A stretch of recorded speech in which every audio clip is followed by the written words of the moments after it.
Hello आप सब लोगों को। सेट 24 का एक्सप्लेनेशन हम लोग देखें, उसके पहले आप अपने आंसर्स को मैच कर लो। लेट्स सी आपने कितना सही बनाया है। आप चाहो वीडियो को पॉज कर लो, मैच करने के बाद हम लोग एक्सप्लेन करते हैं। क्वेश्चंस मिक्स नेचर के हैं इस बार। 3 क्वेश्चन इंप्रूवमेंट के स्टार्टर्स थोड़े टफ नेचर के हो गए थे। चलिए बढ़ते हैं। The instructions clearly state that each item is having, अब देखा ना have का मीनिंग। have के बहुत सारे मीनिंग होते हैं, जिसमें से 2 ग्रुप में इस मीनिंग को काट लो। पहला मीनिंग, जब आपके पास कोई चीज हो, पजेस होने के सेंस में आपके पास हो, या फिर किसी बीमारी से, डिजीज से ग्रसित होने का। 2 मीनिंग। जैसे आई हैव फीवर, वहां आपके पास कुछ है नहीं। जैसे आई हैव अ पेन, वैसे आई हैव फीवर, दोनों का मीनिंग अलग अलग है। यहां मतलब ग्रसित होना और ये मतलब आपके पास कुछ है। और बाकी हैव का एक और मीनिंग होता है। एक और मीनिंग नहीं, बहुत सारे मीनिंग होते हैं। जैसे I was having my lunch, मैं अपना लंच खा रहा था, या फिर और भी कुछ मीनिंग, जो भी meaning. We are having a party, organizing. So अगर वो इस मीनिंग में है तो रूल ये है कि ये नॉन कंटिन्यूअस है, इसको आप कंटिन्यू नहीं कर सकते हो। मतलब इसमें आईएनजी नहीं लगा सकते हो, इज हैविंग, वाज हैविंग नहीं कर सकते हो। और अगर वो किसी और मीनिंग में है, खाने के लिए, ऑर्गेनाइज करने के लिए, चाहे जो भी मीनिंग है, उसमें आपका कोई भी टेंस चलेगा। कंटिन्यूअस बनाओ, इंडेफिनिट बनाओ, परफेक्ट बनाओ, लेकिन यहां पे कंटिन्यूअस नहीं बनाते। और आपके पास क्वेश्चन में होने वाला मीनिंग है और तभी कंटिन्यूअस बनाया हुआ है। Each item is having 2 options. ये कोई चलने वाला काम नहीं है, स्थिति बताने वाला है। इसलिए each item has 2 options. The postman was polite and said he regretted at the delay. Regret for something. I regret for my mistake. And the number of students competing in the event has been fallen because of want of incentive. अभी ध्यान देना, 1-2 चीजें और आपको समझने का है, interesting. Want को 2 पार्ट ऑफ स्पीच में यूज करते हैं। होमोग्राफ है, एक नाउन और एक वर्ब। ठीक है। अगर आपको वर्ब के तौर पे जो जानते हो, आई वांट टू गो, चाहने वाले सेंस में, अगर आप नाउन के तौर पे इस्तेमाल करते हो तो इसका एक मीनिंग होता है जरूरत, और दूसरा मतलब होता है कमी। और कमी वाले में इसमें ऑफ लगता है। वांट ऑफ का मतलब है नाउन, लैक ऑफ।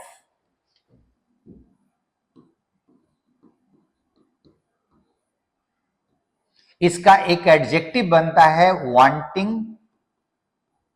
आप वांट को आईएनजी में नहीं लगाते हो, लेकिन वांटिंग एडजेक्टिव है जिसके साथ इन प्रीपोजिशन लगता है, और इसका मतलब ही हो जाता है लैकिंग, कमी होना। अभी अगर आप इस थॉट को देखो, इंसेंटिव की कमी के कारण, तो ये वांट ऑफ, आप में से बहुत सारे लोगों ने डी नंबर लिया होगा क्योंकि उनको बिकॉज ऑफ वांट ऑफ का मतलब नहीं समझ आ रहा होगा। बिकॉज ऑफ कमी के कारण, बिकॉज ऑफ कमी ऑफ इंसेंटिव। ठीक है। सो ये पार्ट एकदम सही है।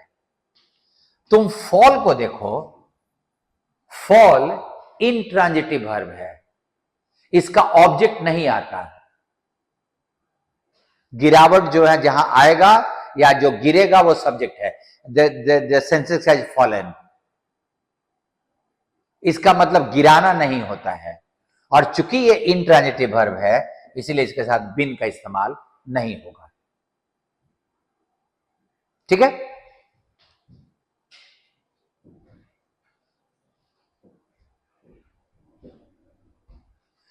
The US is in the dash of a cleanup of toxic financial waste। ध्यान देना, जहरीला फाइनेंशियल वेस्ट, जहरीले चीजों को यहां पे नहीं डालते, मतलब ऐसी फाइनेंशियल कुछ गड़बड़ियां जिसके चलते पूरे फाइनेंस सिस्टम, इकोनॉमी में जहर फैला हुआ है, ये वैसा टॉक्सिक फाइनेंशियल सिस्टम है। यहां पे इन द मिडस्ट ऑफ होगा, ये तो फ्रेज है।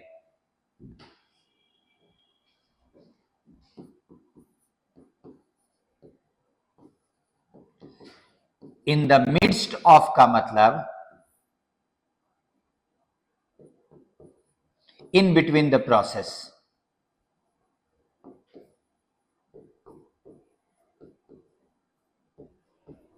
मतलब किसी दौर से वो गुजर रहा है।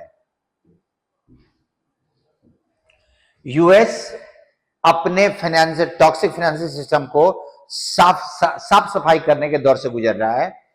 That will cost tax payers hundreds of billions of dollars, जिसमें टैक्स पेयर्स के बहुत सारे मनी पैसे लगने वाले हैं। एट द वेरी लीस्ट, अगर बहुत कम भी कहा जाए तो।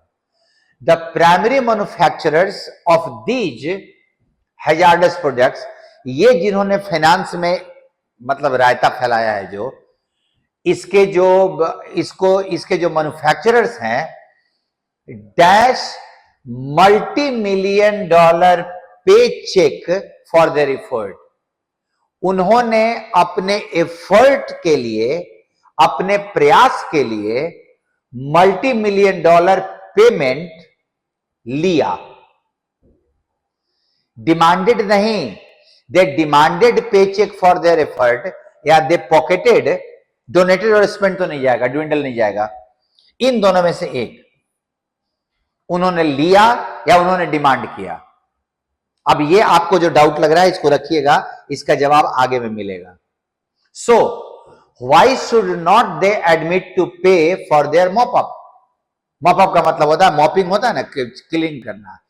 तो फिर जब वो उसकी सफाई चल रही है, जब उन्होंने ले लिया, तो जब सफाई चल रही है तो उसका पेमेंट वो क्यों नहीं करें? तो अब जरा सोचो कि पॉकेटेड या डिमांडेड। उन्होंने डिमांड में अभी तक मिला नहीं है, लेकिन अगला सेंटेंस देख लो जरा कि why should not they admit to pay. वो पेमेंट क्यों नहीं करने को तैयार हो रहे हैं जब उसकी सफाई चल रही है? तो so it's not demanded, it's pocketed. उन्होंने लिया multi million dollar as a payment. अब जब सफाई चले तो वो क्यों नहीं करे? This is after all what the US Congress dash in 1980 for producers of actual toxic waste. जब यूएस कांग्रेस ने 1980 में जहरीले पदार्थों के प्रोड्यूसर के लिए यह नियम बनाया था कि जिसने प्रोड्यूस किया है वही सफाई करे, तो अब क्यों नहीं? और उन्होंने क्या बनाया? नियम बनाया था। क्या देखो तो, दिख रही ना?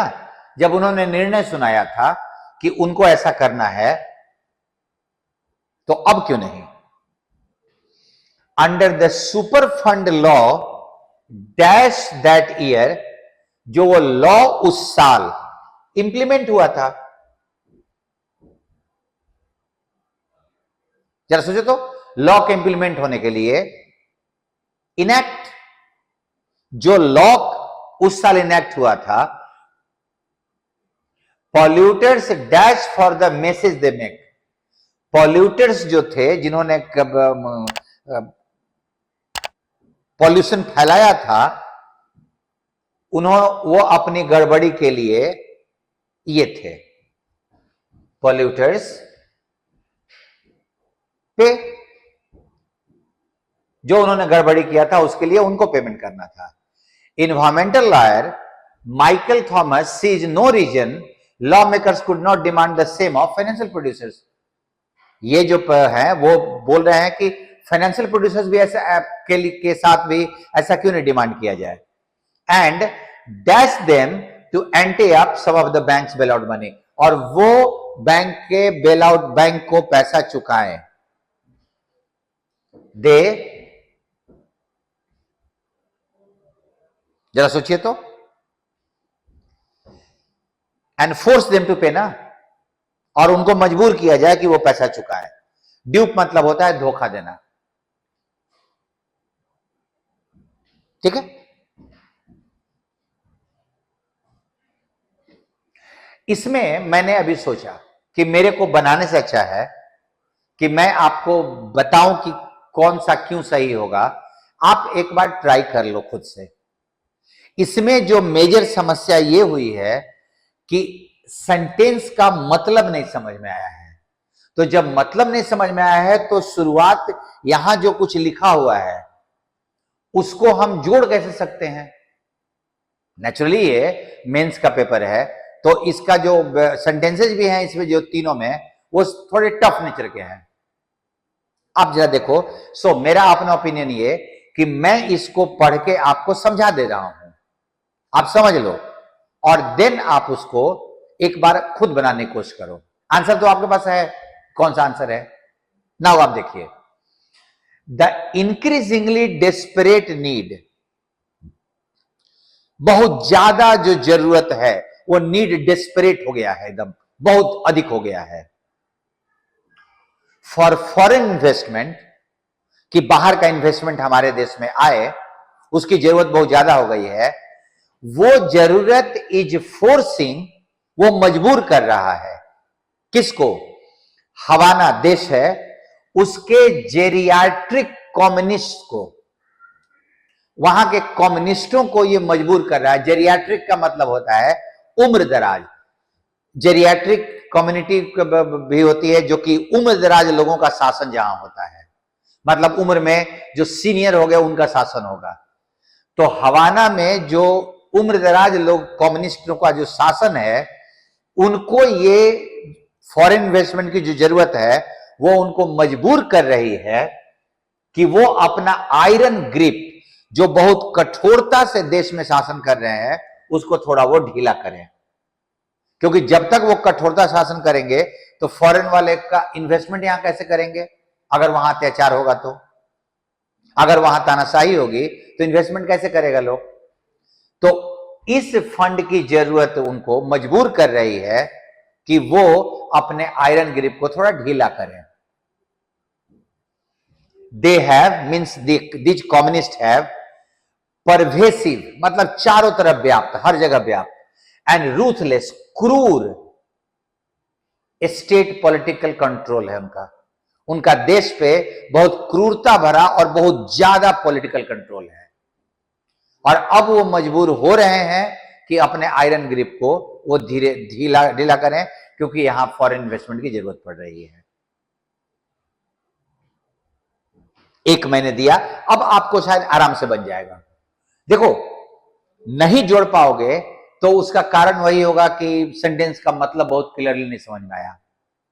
देखो एक और question, the continuity uncertainty in the agriculture sector, agriculture sector में अनसर्टेनिटी कंटिन्यू कर रहा है, is because of the substantial dependence on rain fade irrigation. बारिश वाली सिंचाई, इरिगेशन का मतलब सिंचाई होता है, बारिश वाली सिंचाई पे इतना ज्यादा डिपेंडेंस है हमारा एग्रीकल्चर कि वो अभी एकदम अनसर्टेनिटी से जूझ रहा है। बारिश हुई तो ठीक, नहीं हुई तो गड़बड़। तो अनसर्टेनिटी तो रहेगी बारिश की। बारिश पर डिपेंड करेगा। तो माइक्रो, और इस सेंटेंस को देखना, इससे कैसे जोड़ोगे? Micro small and medium enterprises, MSMEs, जो छोटे छोटे बिजनेस में ग्रुप है, माइक्रो भी, मिनी भी, मीडियम भी, स्मॉल भी, is an alternative power pack. इस अनसर्टेनिटी का एक अल्टरनेटिव पैक है एमएसएमईज, विच इज अनयूटिलाइज, जिसका अभी तक उपयोग नहीं हुआ है ठीक से। एग्रीकल्चर रेन फेड होने के चलते अनसर्टेनिटी जूझ रहा है, और इसका अल्टरनेटिव ये सब चीज है जो अभी तक यूटिलाइज नहीं हुआ है। अब ये जोड़ो अपने मन में पहले कैसे होगा, और शुरुआत की चीजों को, ऑल दो, व्हाइल, ये सब देखते हुए आपके पास आंसर तो है। आप देखिएगा उसको जरूर। मैं आप पे छोड़ रहा हूं इसलिए कुछ आप काम करो, क्योंकि आपने या तो छोड़ दिया होगा, ड्रॉप कर दिया होगा, और ड्रॉप करोगे तो फिर क्वालिटी माइंड पे प्रेशर कैसे पड़ेगा। सो उसको बनाना जरूर है एक बार और। The Kremlin that is Russia has implemented an offensive policy. Russia ने एक ऑफेंसिव पॉलिसी बनाया है, लागू किया है। पॉलिसी किस चीज का है? ऑफ मल्टीलैटरलिज्म, मतलब उसका बहुत सारे देशों से संधि हो रहा है। मल्टीलैटरल, बाइलैटरल, बाइलैटरल मतलब दो लोग, मल्टीलैटरल मतलब बहुत सारे लोग, बहुपक्षीय जिसको हिंदी में बोलते हैं। वो एक ऑफेंसिव बनाया बहुत सारे देशों के साथ संधि करके, with the great rising powers, वैसे देश जो बहुत तेजी से बढ़ रहे हैं उनके साथ उसने एक संधि किया है। To counter growing isolation from the west, पश्चिमी देश रसिया को अलग थलग कर रहे हैं, उसका अलगाव पश्चिमी देशों से अलग मतलब बढ़ता जा रहा है, और उसको काउंटर करने के लिए रसिया ने राइजिंग पावर्स के साथ एक पॉलिसी इंप्लीमेंट किया है कि राइजिंग पावर के साथ वो एक मल्टीलेटरल रिलेशन रखेगा बहुत सारे राइजिंग पावर्स के साथ। ठीक, अगला sentence, it is in particular with China in the framework of Shanghai cooperation organisation, खासकर वो चाइना के साथ संघाई कोऑपरेशन ऑर्गेनाइजेशन के रूप में संधि को अपने मजबूत मतलब वो खासकर वो उसने चाइना को टारगेट किया है। अब आप देखो तो आराम से 1 नंबर बन रहा है कि नहीं? 1 नंबर तो बनेगा ही। तो अब तुम देखोगे ना तो तुमको सेंटेंस समझ में आ गया है, तो अब जब बनाओगे तो वो बनेगा। और अगर तुमसे बने अब क्वेश्चन लॉजिक समझ में आए तो याद रखना परेशानी अंडरस्टैंडिंग में है। नेक्स्ट प्लीज, तुम सेंटेंस को देखो।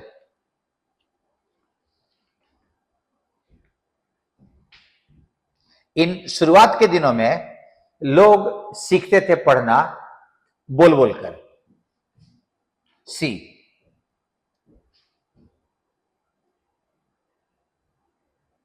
ठीक है, बट पढ़ने के दौरान उनको यह नहीं पता था कि वो कहां रुकें, किस बात पे जोर डालें, कहां पे पॉज करें, कहां पे जोर डालें। इस समस्या को सुलझाने के लिए बहुत सारे साइन बनाए गए, प्रतीक चिन्ह, जो पंक्चुएशन को डिपिक्ट करते थे, मतलब फुल स्टॉप, कॉमा, ये सब, और उनको इंट्रोड्यूस किया गया।